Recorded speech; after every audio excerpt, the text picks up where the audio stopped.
Reciban, como siempre, un gran saludo en cualquier parte de nuestro planeta donde se encuentren. Y el gusto por nuestra parte es doble, ya que, pues de alguna manera, hemos tenido una pausa en la secuencia de esta segunda temporada que recién iniciamos, denominada El Reino de la Redención, y de la cual hemos solamente mostrado, presentado el tema inicial, una primera sesión grabada, donde introdujimos los elementos esenciales para comprender la obra redentora. Y definitivamente que, si bien hemos tenido esta pausa en la producción de estas grabaciones, de cada una de las sesiones que se tienen programadas para ir desarrollando todos los temas. Pero como bien sabemos, en el inicio, la parte introductoria de esta segunda temporada del Reino de la Redención, fue necesario abordar el tema de el origen del mal.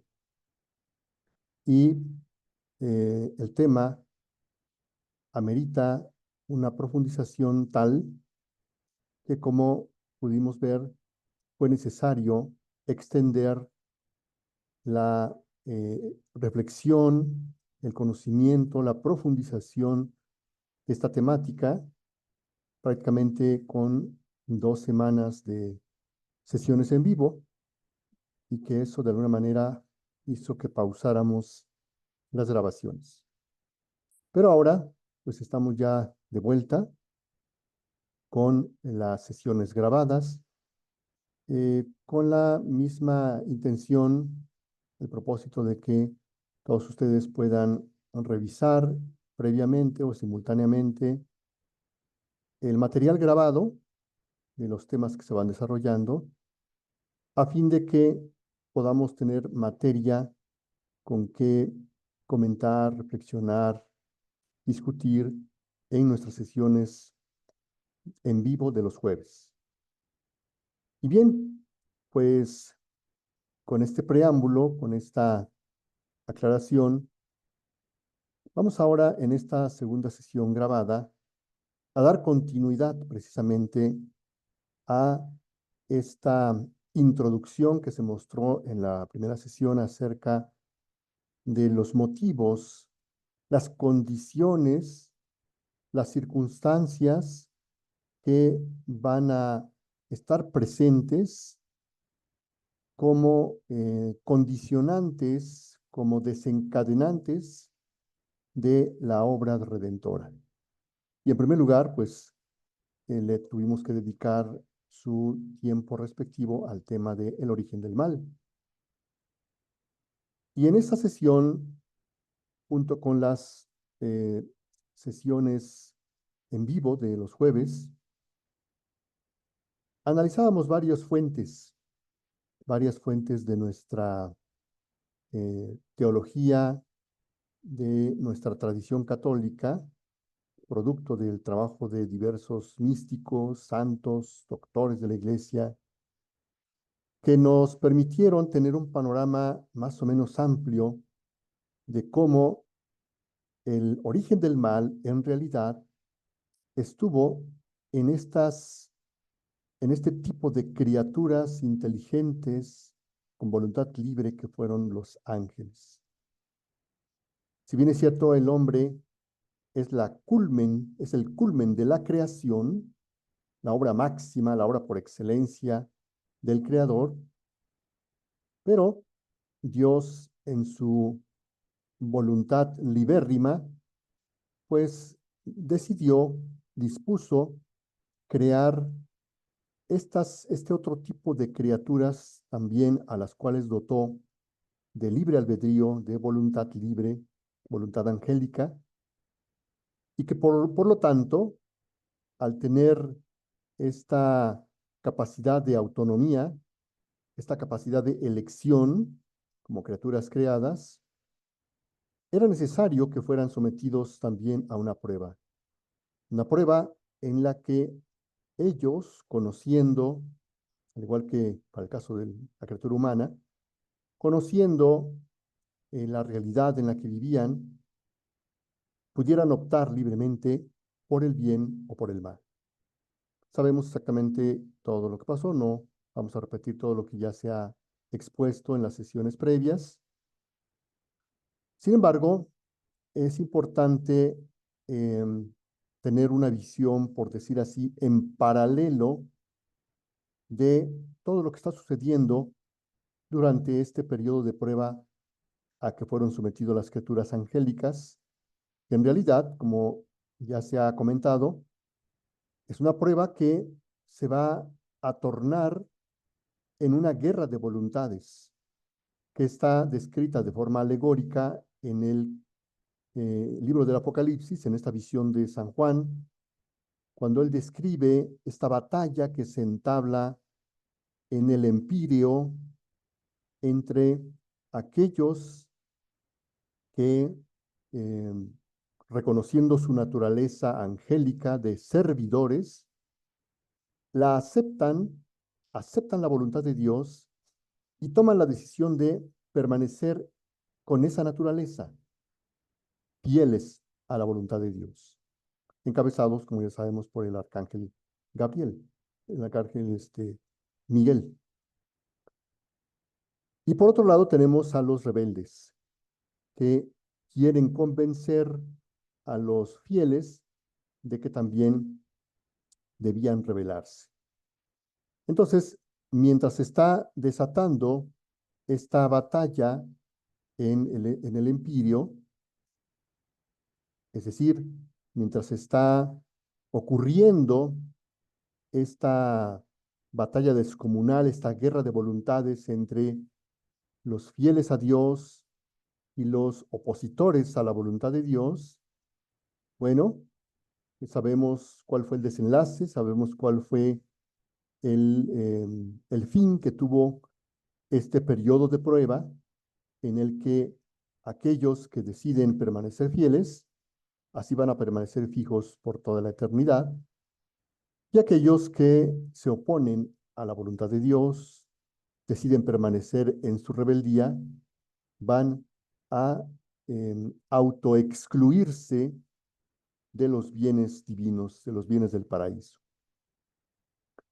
Mientras está entablándose esta gran batalla en el cielo empíreo, vamos a ver que por otro lado, de forma paralela, para Dios esto simplemente fue un capítulo más en sus designios, pero no le restaban en realidad digamos, el desenlace que tuvo esta batalla, no le afectó de manera drástica a Dios porque, por otro lado, de forma paralela, Dios estaba justamente gozando de su luna de miel.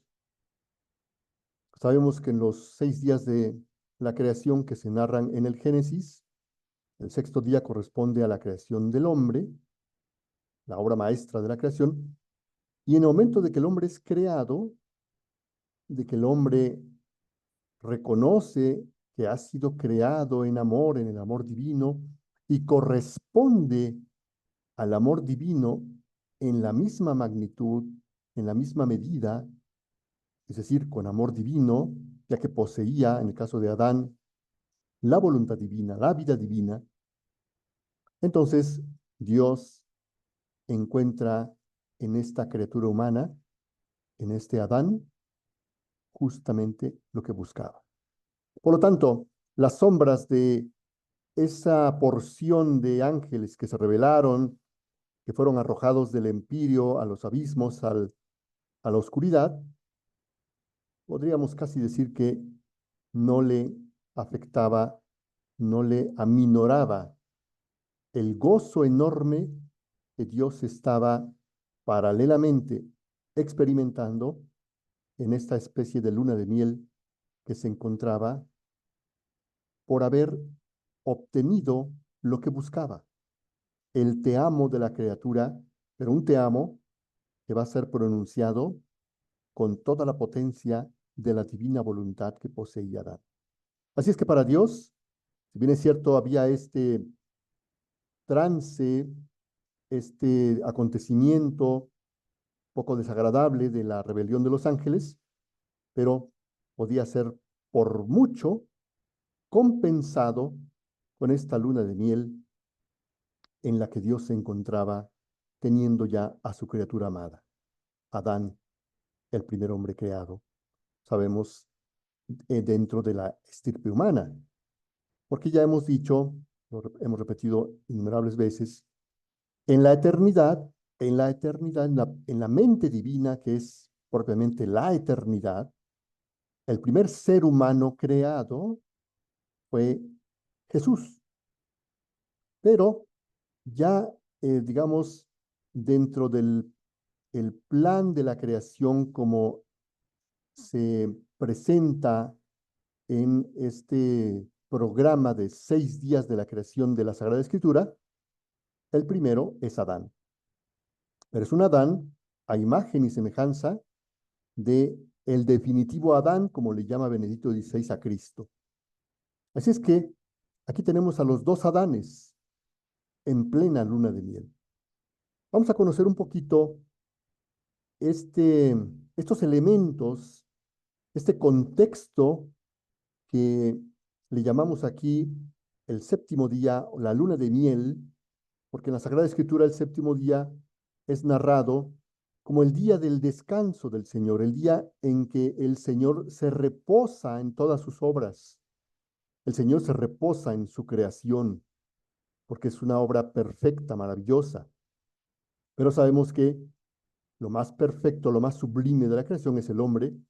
Así es que en este séptimo día Dios está gozando de esta luna de miel, se está reposando en su criatura, en el alma humana, que como ya habíamos dicho, fue creada con la única finalidad de que Dios pudiera reposar, habitar en el alma humana.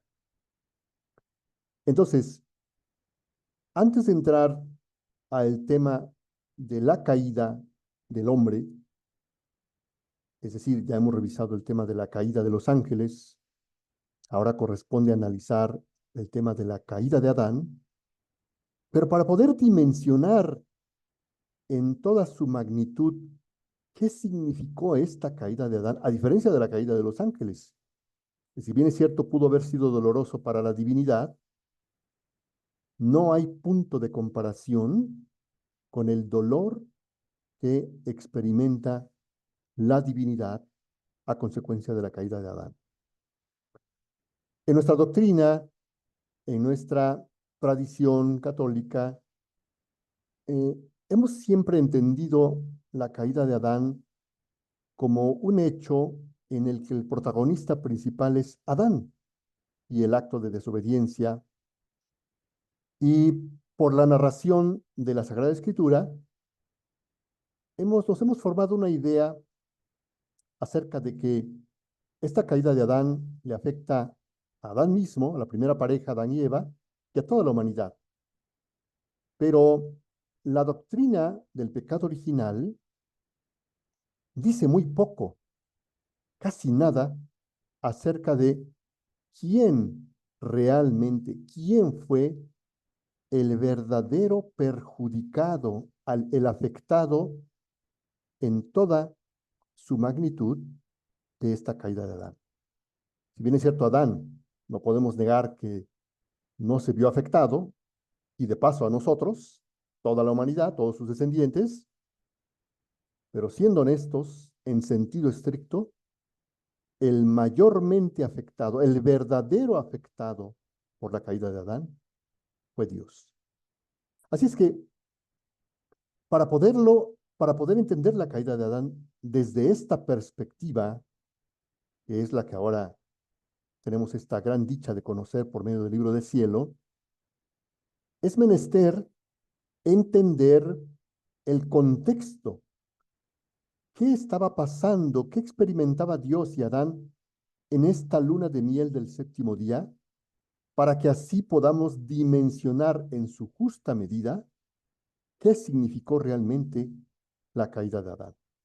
Así es que vamos a profundizar un poco más acerca de este séptimo día, la luna de miel entre los dos Adanes, como le llama San Pablo, el primero y el segundo Adán. El primer Adán, este que se nos narra en el Génesis, pero San Pablo y también Benedicto XVI llaman a Cristo el segundo Adán o el definitivo Adán. Vamos a entender un poco entonces este contexto previo a la caída para poder realmente dimensionar qué significó esta caída de Adán.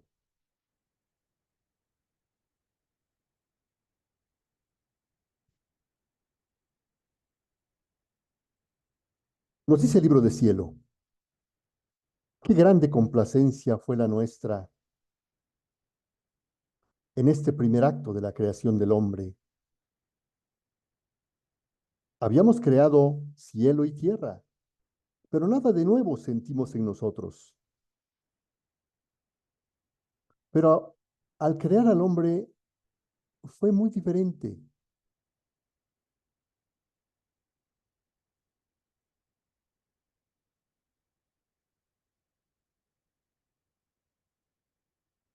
Era una voluntad que era creada y voluntad libre, y en ella encerramos la nuestra poniéndola como en un banco para recibir los intereses de nuestro amor, de la gloria, de nuestra adoración que a nosotros convenía. Oh, cómo rebosaba en nosotros el amor, cómo se estremecía de alegría al verterse en esta libre voluntad, para oírse decir, te amo. Y cuando el hombre, lleno de nuestro amor, hizo salir de su pecho la primera palabra, te amo, grandísima fue nuestra complacencia, porque fue como si nos diera los intereses de todos los bienes que habíamos puesto en él. Esta voluntad libre, creada por nosotros, era la depositaria del capital de una voluntad divina, y nos contentábamos con un modesto interés, sin pretender más el capital.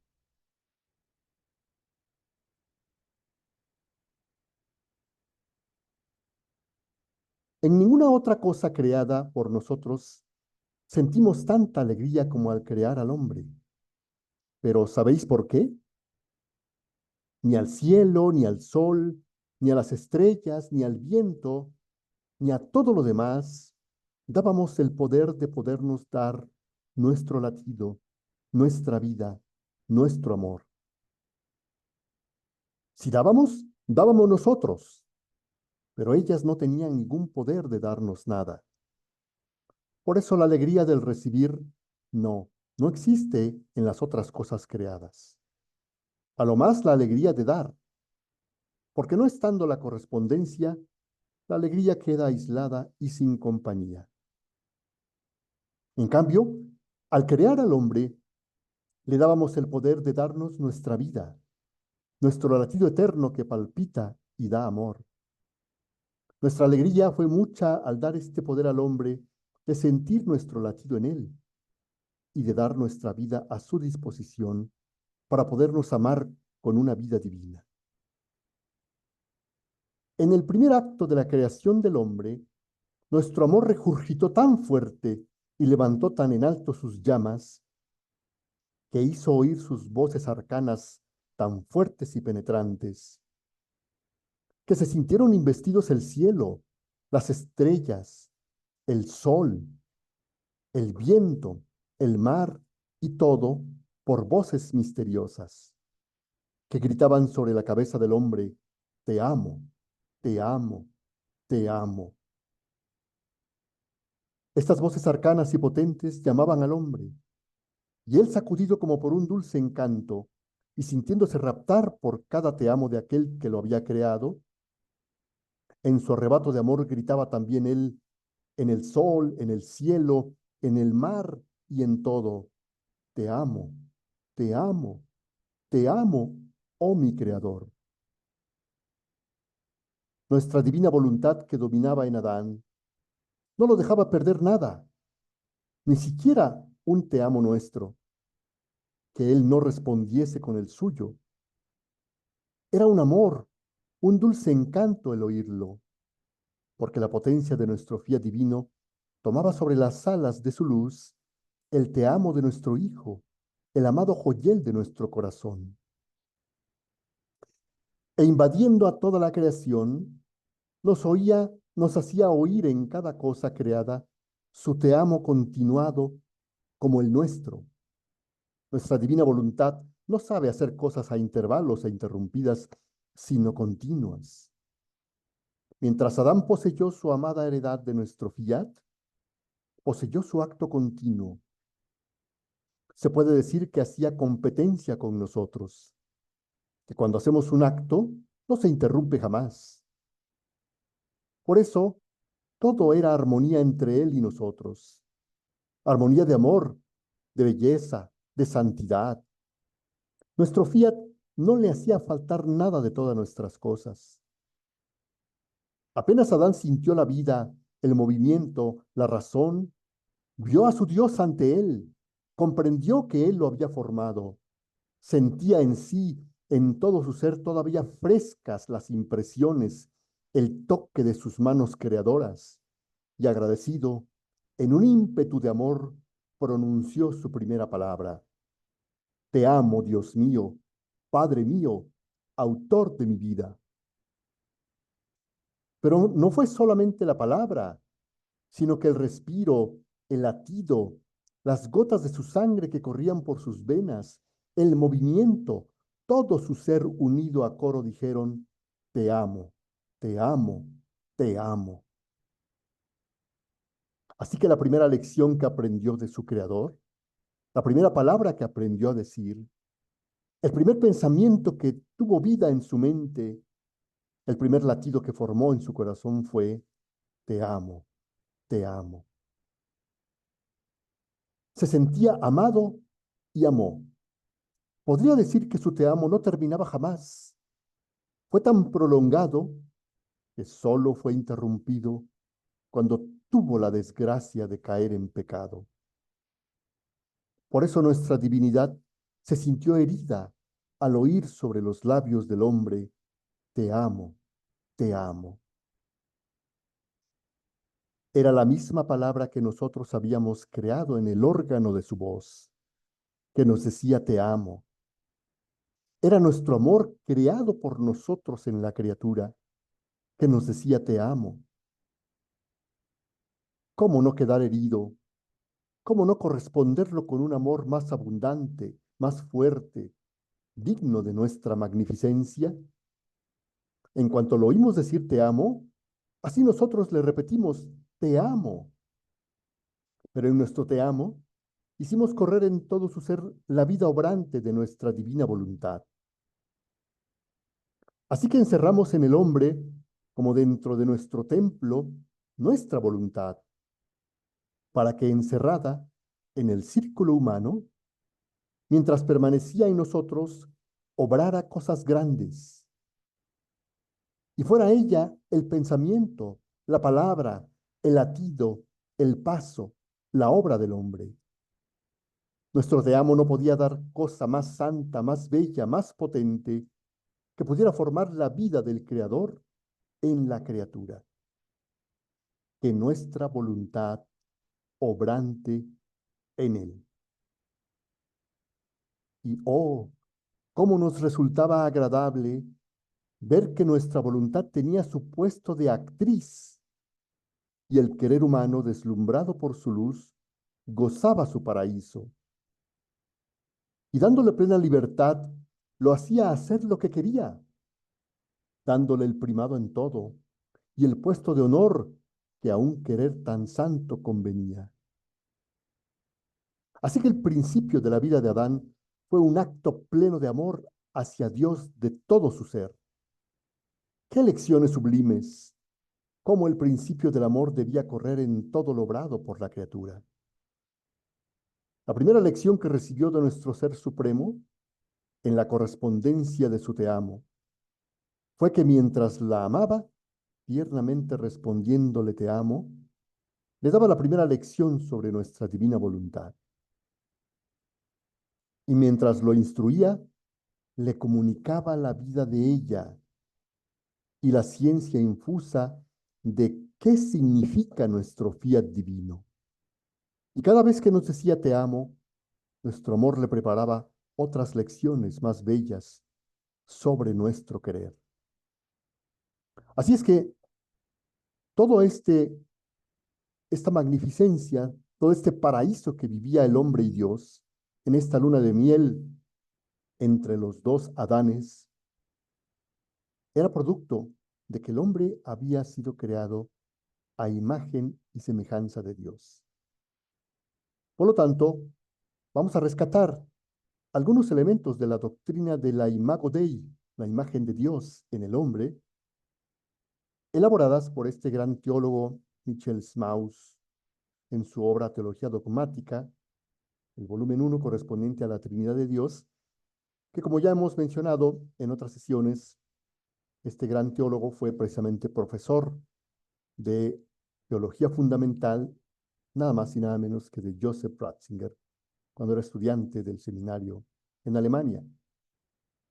Así es que tuvo un muy buen maestro acerca de los principios fundamentales de nuestra fe.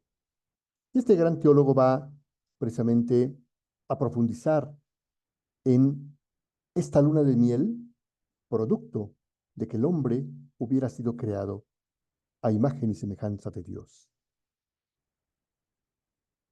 Nos va a decir el gran teólogo alemán, dado que el hombre es imagen de Dios, una imagen de Dios en la tierra, debe admitirse que el hombre participa en la majestad de Dios. Dios se afirma a sí mismo y al mismo tiempo afirma al hombre. En su autoafirmación va incluida la afirmación de su imagen, a la cual protege y guarda. El que injuria al hombre, injuria también a Dios. El que profana la imagen de Dios, tiene que pagar el delito con su propia sangre. El que derrama la sangre humana, por mano del hombre será derramada la suya, porque el hombre ha sido hecho a imagen de Dios. Jesucristo es la suprema realización de la semejanza divina. Con Cristo ha entrado en la historia humana el Hijo de Dios, la imagen eterna, en la cual Dios manifiesta su gloria mediante un acto eterno. El Logos se ha ocultado adoptando figura humana, en la cual se transparenta la gloria infinita de Dios. De Cristo puede decirse con pleno sentido que en él Dios ha aparecido en el mundo. El que le ve a Dios en cuanto que ve al hombre, cuyo yo es el yo del Logos divino, de la imagen eterna del Padre celestial. La imagen eterna del Padre contiene el plan de la creación realizado por el Dios creador. Resulta pues que las cosas y especialmente el hombre son la ejecución del plan del mundo prefigurado en el Hijo de Dios. La semejanza divina del hombre es, por consiguiente, la manifestación en cada hombre de la imagen eterna, la cual es el Hijo eterno del Padre. Cada hombre refleja, de otro modo, la eterna imagen divina. En cada hombre se representa esa imagen de otro modo y con distinta intensidad. Como quiera que la imagen eterna se proyecta con Cristo en el espacio y en el tiempo, la semejanza divina implica semejanza con Cristo. La actualización de la eterna imagen divina dentro de la historia se ha realizado para que el hombre pudiese contemplar esa imagen en un lugar determinado de la historia, a fin de que pudiese convertirse en imagen pura de Dios. La semejanza con Cristo conduce al hombre a la plena semejanza con Dios. ¿Cómo está estructurado el hombre para poder decir que en él vemos a Dios como en una imagen? En sentido estricto, Dios el ser invisible, incomprensible e inefable, no puede ser expresado por ninguna imagen y semejanza. Cuando hablamos de una imagen de Dios, nos referimos a la irradiación de su divinidad, a la aparición, a la revelación de su esencia. Los hombres son imágenes de Dios en cuanto que participan en la gloria de Dios, la cual a su vez se revela en ellos. El relato bíblico no nos dice dónde aparece en el hombre la gloria de Dios. La Sagrada Escritura considera al hombre como realidad unitaria y describe al hombre de tal manera que el yo total humano queda convertido en irradiación de Dios. El yo humano es ante todo espíritu, pero también el cuerpo, la materia informada por el espíritu, es imagen de Dios en cuanto que constituye con el espíritu el yo humano total y homogéneo, que ha sido creado a imagen y semejanza de Dios. En el semblante corporal resplandece la luz del espíritu que contempla a Dios. Cuando Cristo dice que el que le ve, ve al Padre, en el Evangelio de Juan, se refiere a su figura humana. También San Pablo se refiere a la figura corporal de Cristo cuando afirma que en el semblante de Cristo resplandece la gloria de Dios. En el cuerpo se halla el resplandor de Dios. Por ser imagen de Dios, el hombre tiende hacia arriba, hacia Dios. El parentesco divino que le estructura y compenetra eleva al hombre por encima de las demás cosas de la creación y le coloca cerca de Dios. Del mismo modo que la grandeza del hombre consiste en el parentesco que le une con Dios, así también viceversa, en el hombre podemos descubrir qué y cómo es Dios.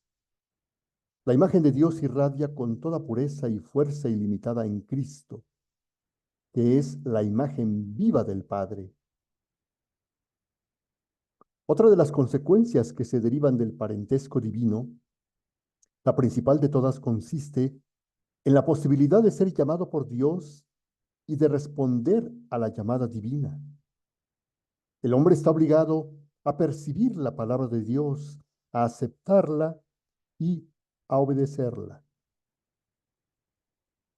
Al crear al hombre, Dios se ha creado un tú humano y se ha convertido en último tú del hombre. Quiere entrar en conversación con el hombre y éste está obligado a conversar con Dios.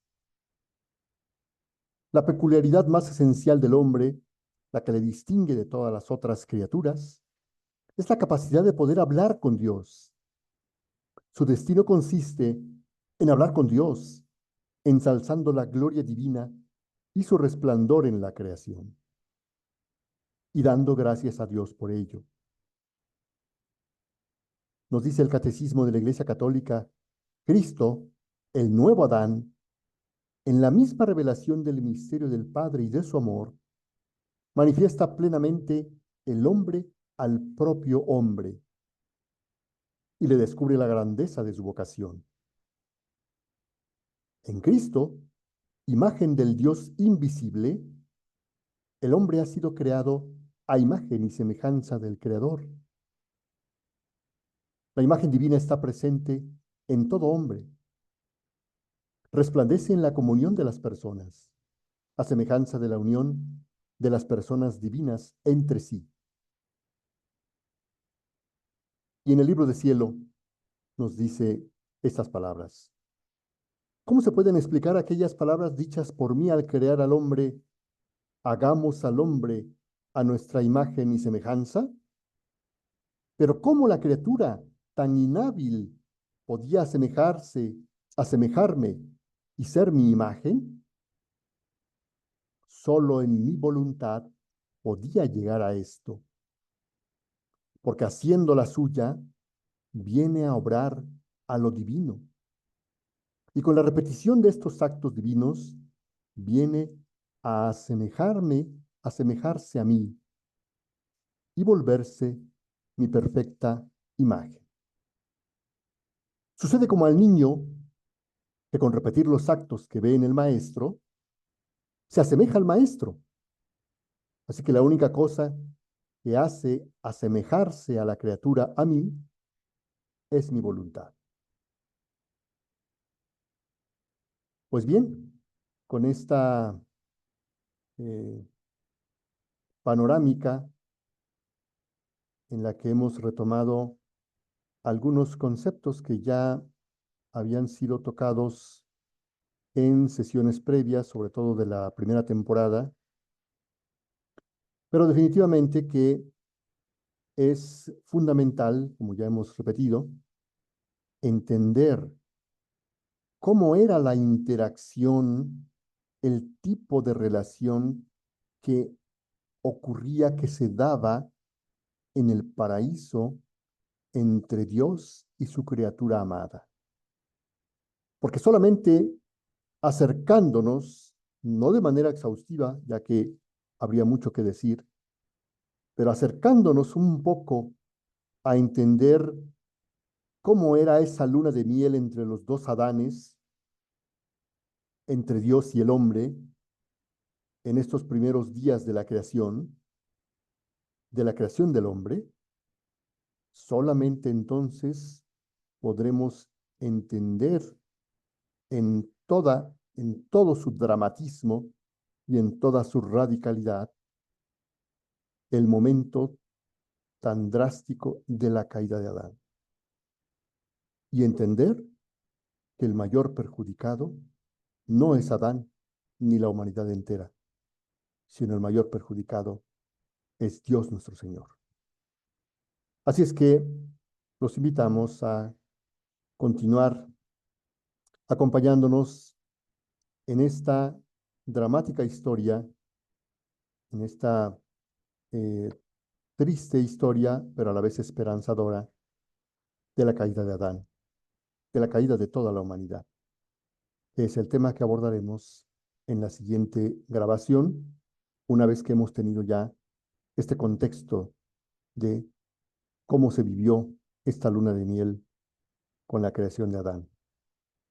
Los esperamos pues en nuestra próxima sesión, deseándoles abundantes bendiciones en sus familias. Hasta la próxima.